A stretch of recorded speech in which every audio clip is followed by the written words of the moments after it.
Friends, welcome back. Very good morning to all of you once again. BSc part third paper first almost unit second का जो important topics कुछ छूट गए हैं वो tally करके जो एग्जाम में डेफिनेटली आएंगे इन शॉर्ट नोट्स और इन full questions. To start with, पिछले वीडियो में मैंने कहा था और डिस्क्राइब किया था कि फूड चेन क्या है, definition of the food chain और कंपोनेंट्स, उसके जो घटक हैं, बेसिकली घटक क्या हैं उसमें इन्वॉल्व होते हैं इस प्रोसेस को कंप्लीट करने के लिए।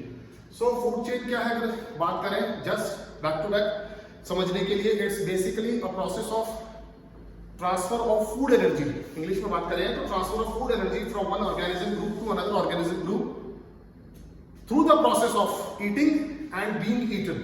यानी हिंदी वाले समझ लें इसको कि एक ऐसा प्रोसेस है जो जिसमें बेसिकली जो फूड एनर्जी है, जो खाद्य एनर्जी है, जो खाद्य शक्ति है, वो खाद्य एनर्जी एक ग्रुप ऑफ ऑर्गेनिज्म से दूसरे ग्रुप ऑफ ऑर्गेनिज्म में जाती है और उस जाने के दौरान वो पहले खुद खाकर और तत्पश्चात किसी के द्वारा खाया जाकर पूर्ण होती है।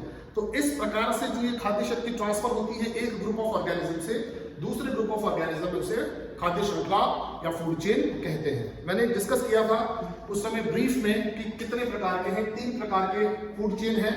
वो है ग्रेजिंग या प्रेडेटर फूड चेन पहला, दूसरा पैरासिटिक फूड चेन और तीसरा सैप्रोफिटिक फूड चेन। इस वीडियो में इन शॉर्ट मैं डिस्कस करूंगा द फर्स्ट टाइप, पहले प्रकार का ग्रेजिंग या predator food chain. Basically friends, इसको ग्रेजिंग या प्रेडेटर फूड चेन क्यों बोलते हैं या क्यों कहते हैं?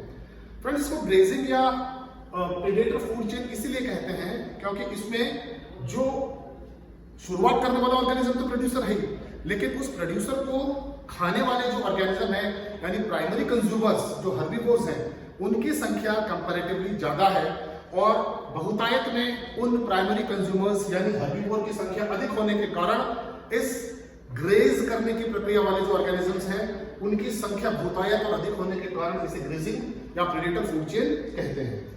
अब इस ग्रेजिंग या प्रेडेटर फूड चेन को 2 एग्जांपल से अपन समझेंगे और वो 2 एग्जांपल्स जो हैं वो हैं, अपन समझे तो इसको एक समझेंगे अपन ग्रासलैंड इकोसिस्टम से और दूसरा जो है ग्रासलैंड इकोसिस्टम के बाद जो दूसरा एग्जांपल अपन समझेंगे वो समझेंगे अपन एक्वेटिक इकोसिस्टम। तो एक्वेटिक इकोसिस्टम में क्या ग्रासलैंड इकोसिस्टम से फर्क है? तो अभी एग्जांपल से अपन समझ लेंगे। ग्रासलैंड इकोसिस्टम में भी अपन 2 एग्जांपल्स इसको समझेंगे, 1 and 2। ये है स्मॉल ग्रासलैंड इकोसिस्टम और ये है large grassland ecosystem. Large grassland ecosystem. Friends, पहले ग्रासलैंड इकोसिस्टम पे अपन समझे और पहुंचे उससे पहले बेटर रहेगा कि अपन जो एक्वेटिक इकोसिस्टम है, एक्वेटिक इकोसिस्टम को समझने की कोशिश करते हैं। जैसे कि नाम से जाहिर है, एक्वेटिक मींस एक्वा, जल, पानी।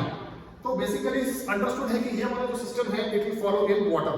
तो जो जल संबंधी जितनी भी हमारे पास जो है ग्रुप जलाशय उसमें ये एक्ट करेगा। तो एज यूजुअल बिल्कुल जो स्टार्ट होगा process, sun is the basic source of energy for everybody. तो सन जो है, सन से जो भी एनर्जी लेके एक्वेटिक इकोसिस्टम का प्रोसेस स्टार्ट होगा और पहला जो प्रोड्यूसर्स है, प्रोड्यूसर्स यहां पर एक्ट करेंगे फाइटोप्लैंक्टन्स। फ्रेंड्स, ऐसे ग्रुप ऑफ ऑर्गेनिजम्स जो पानी के अंदर रहते हैं और पानी के अंदर रहकर सूर्य की रोशनी से अपना भोजन बनाते हैं फोटोसिंथेसिस की प्रक्रिया से, ऐसे ग्रुप ऑफ ऑर्गेनिजम्स को फाइटो और प्लैंक्टन्स, प्लैंक्टन्स छोटे, फाइटो लाइट। तो phytoplanktons act as the phytoplanktons यहां पर एक्ट करते हैं एज अ प्रोड्यूसर्स। तो ये पहला चरण है, प्रोड्यूसर्स यहां एक्ट करते हैं फाइटोप्लैंक्टन्स। अब बात हो रही है ग्रेजिंग या प्रेडेटर फूड चेन की। जैसा कि नाम से जाहिर है, next step will be followed by कि यहां पर जो ये वाला स्टेप है प्रोड्यूसर्स के बाद यानी कि प्राइमरी कंज्यूमर्स जिसको कहते हैं प्राइमरी कंज्यूमर्स और वो प्राइमरी कंज्यूमर्स यहां पर एक्ट करेंगे नन अदर देन फाइटोप्लैंक्टन्स को खाने वाले ज़ूप्लैंक्टन्स। तो ज़ूप्लैंक्टन्स जो है are the primary consumers in aquatic ecosystem. Aquatic ecosystem में zooplanktons act as primary consumers, और जैसे कि नाम से जाहिर है कंपैरेटिवली फाइटोप्लैंक्टन से ज्यादा ज़ूप्लैंक्टन्स की वहां संख्या होगी, और zooplanktons will act as a grazing और प्रेडेटर इन एक्वाटिक इकोसिस्टम। उसके बाद इसकी संख्या अधिक होने के कारण और इसको चलने के कारण इस पर्टिकुलर एग्जांपल को जो ये जस्टिफाई करता है ग्रेजिंग या प्रेडेटर फूड चेन। ज़ूप्लैंक्टन्स को यहां पर खाने के लिए जो और चीजें जो रहती हैं वो रहती है यहां पर next fishes. Fishes are the secondary consumers या प्राइमरी कार्निवोर्स कह सकते हैं। तो ये हो गया प्राइमरी कार्निवोर या सेकेंडरी कंज्यूमर्स, प्राइमरी कार्निवोर या सेकेंडरी कंज्यूमर्स। और last but not least fishes को खाने के लिए जो ऑर्गेनिजम्स हैं वो देखते हैं कि none other than hawks are the main organism. चील, vulture, hawks basically are the organisms जो फिशेस को खाते हैं। तो इस प्रकार से देखा जा सकता है कि transfer of energy, food energy basically बात है फूड चेन के लिए, किस प्रकार से one step to another step through the process of eating, खाया जाना और किसी दूसरे के द्वारा खाया जाना, दोनों प्रोसेस साथ चल रहे हैं। इस प्रोसेस को ही फूड चेन या खाद्य श्रृंखला कहते हैं। And last but not least ultimately जो प्रोसेस रहेगा वो प्रोसेस रहेगा डीकंपोजर्स, क्योंकि अल्टीमेटली कोई भी यहाँ पर धरती पर जीवित नहीं रहना है या रहता है, ऑल हैव टू डाई। और माइक्रो ऑर्गेनिजम्स जो है वो micro organisms are responsible for decomposing the organism, और डीकंपोज करके इनऑर्गेनिक मैटर को they convert into the organic matter, जो बहुत इंपॉर्टेंट होता है एनवायरनमेंट के लिए। और last but not least decomposers जो है वो इसको कंप्लीट करेंगे। ये decomposers act here to complete the process, और डीकंपोजर्स कंप्लीट करते हैं एक्वाटिक इकोसिस्टम के इस प्रकार को। तो इस प्रकार के इकोसिस्टम जिसमें ग्रेजिंग ऑर्गेनिजम्स जो है प्राइमरी कंज्यूमर्स जिनकी संख्या ज्यादा है, ऐसे प्रकार का इकोसिस्टम जो एक्वाटिक का मैंने एग्जांपल लिया वो कहलाता है ग्रेजिंग या predator food chain, the type of grazing या प्रेडेटर फूड चेन। फ्रेंड्स ये तो हुआ एक्वाटिक फूड चेन इकोसिस्टम। अब एक ग्रासलैंड के दो एग्जांपल्स को लेकर इसको समझने की कोशिश करते हैं। एक में तो है स्मॉल ग्रासलैंड सिस्टम और एक में है लार्ज ग्रासलैंड सिस्टम। तो पहले स्मॉल ग्रासलैंड सिस्टम को लेकर कोशिश करते हैं समझने की कि वास्तव में ग्रेजिंग या प्रेडेटर इकोसिस्टम एग्जैक्टली है क्या। Same to start the process, तो प्रोसेस को स्टार्ट करने के लिए sun is the basic source of energy, from sun energy comes, और एज यूजुअल प्रोड्यूसर्स जो है वो जो प्रोड्यूसर्स हैं यहां पर producers are basically the grasses. तो ग्रासलैंड इकोसिस्टम में grasses are the basic producer source. तो यहां सनलाइट आई और ग्रासेस जो है ग्रासेस ने यहां पर एक्ट किया as the base of the ecosystem. मैं स्मॉल एरिया के एक इकोसिस्टम की बात कर रहा हूं, लार्ज एरिया के इकोसिस्टम की बात बाद में करेंगे। ग्रासेस के बाद फ्रेंड्स जो नेक्स्ट है इसमें जिसे हम कहते हैं प्रोड्यूसर्स के बाद प्राइमरी कंज्यूमर्स जो है वो संख्या जो है प्राइमरी कंज्यूमर्स की कंपैरेटिवली, दूसरा नाम जिसका सिस्टम में इसको कहते हैं इकोसिस्टम में, ग्रासेस के बाद प्राइमरी कंज्यूमर्स जो है उन प्राइमरी कंज्यूमर्स में हम लेंगे रैबिट, और इसको रैबिट को हम कहते हैं हर्बीवोर। तो प्रोड्यूसर्स ये हो गए हर्बीवोर्स। तो कैसे भी एग्जाम में पूछे तो आपको you should be able to write the answers, आपको इतना होना चाहिए कि आप आंसर्स लिख सको, चाहे वो हर्बीवोर्स पूछे या प्राइमरी कंज्यूमर्स पूछे। तो कंफ्यूजन की बात नहीं है, या दिस और दैट। तो प्राइमरी कंज्यूमर्स या हर्बीवोर, रैबिट, मैं स्मॉल इकोसिस्टम की बात कर रहा हूं। उसके बाद नेक्स्ट स्टेप में जो हमारे पास मिलेगा ऑर्गेनिज्म, दैट विल बी दो नाम सेम, जिसे कहेंगे secondary consumers,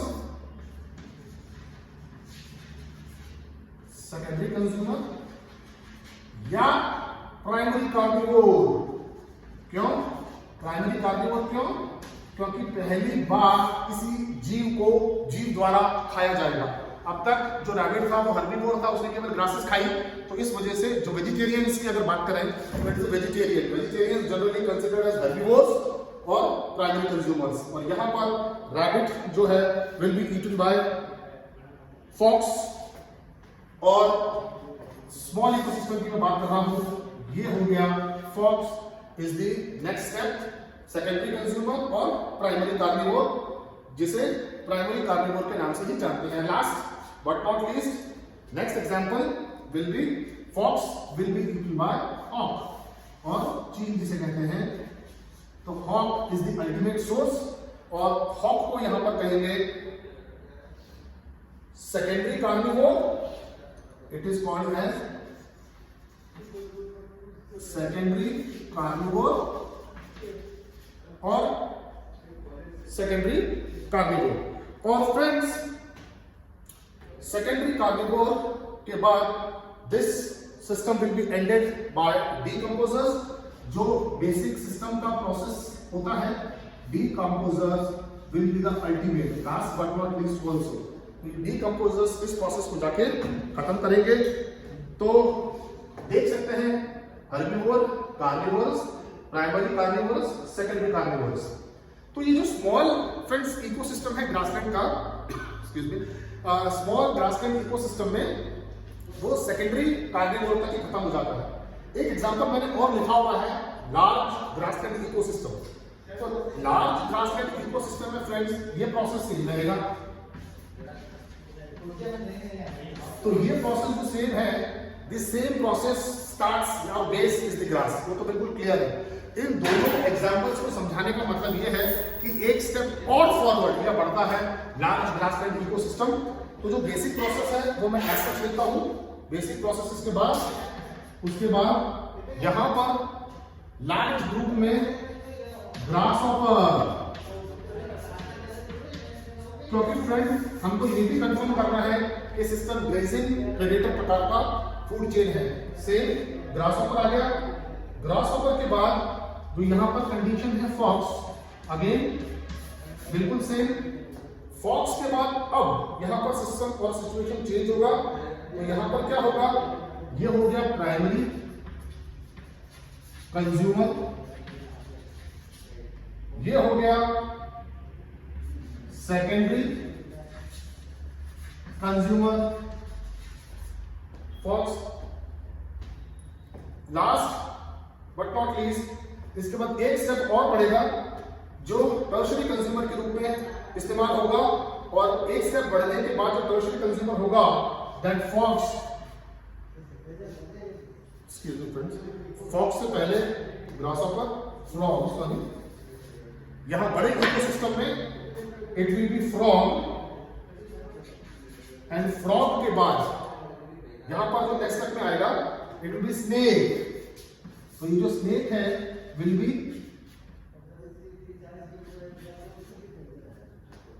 secondary consumer, primary consumer, secondary, primary carnivore, secondary carnivore and tertiary carnivore.